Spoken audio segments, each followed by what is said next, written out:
I, Ariana Phillips, am a short girl with dark brown hair and brown eyes, and I've heard this story many times.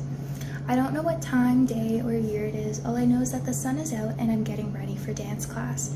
I grabbed my favorite pink slippers and tutu my mom made me. Mom is in the background on her phone. With my dad's t-shirt in my hand, I sneak past my parents' bedroom, past the bed, and into the closet.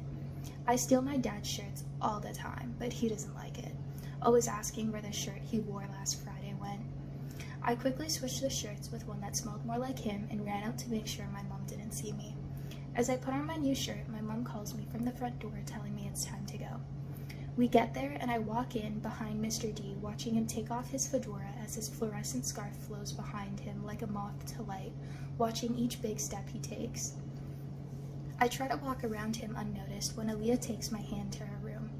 Today, class, we are going to work on our pirouette. The line of dull-eyed soldiers held their salute with one leg up, holding in their stomachs so much I wondered if they ever ate. My eyes glance over like clockwork to the window I see Mr. D's class in.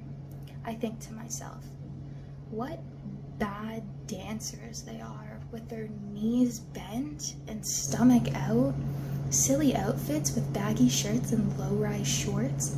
Don't even get me started with those backwards caps.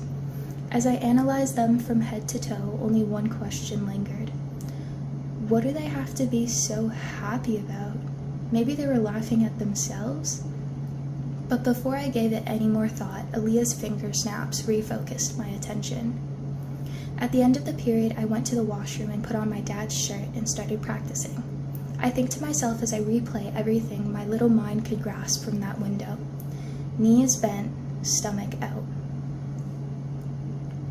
I, Ariana Phillips, am a short, straight girl with long, dark brown hair and brown eyes, and I've heard this story many times.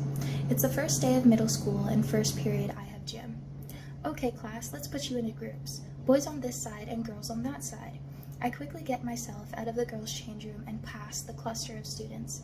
Following me out of the change room is a girl, the last to get in order. I thought she might have gotten confused as there was no way her 6-foot-tall body had any trouble getting through that herd. She sits on the bench away from anyone else, and Mr. Smith stops to talk to her, but it doesn't seem like she's budging. Gym class is the best. Why wouldn't anyone want to be in gym? At the end of the period, I walk into the change room with her and introduce myself. As I change back into my school clothes, the hot topic of cutest boys in our school becomes the main focus in the room. As I turn to the girl as I'm reapplying my lip gloss in the mirror, I say, I can't wait to be a girlfriend, don't you?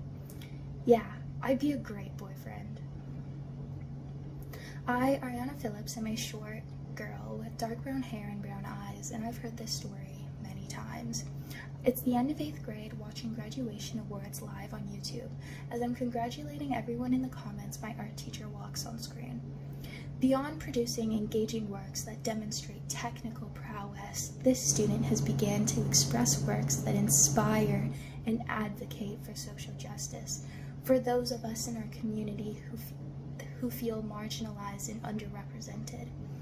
My fingers became so shaky I was worried I'd click the wrong button and missed the reveal, but the words congratulations filled my ears as I cringed at what seemed like one of the worst class pictures I've ever had.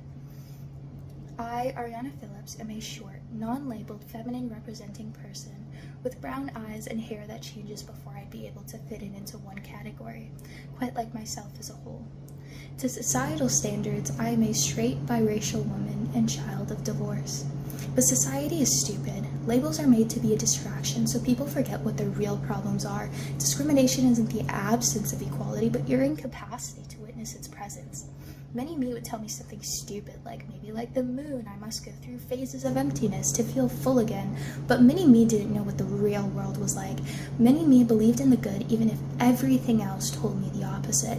How ignorant.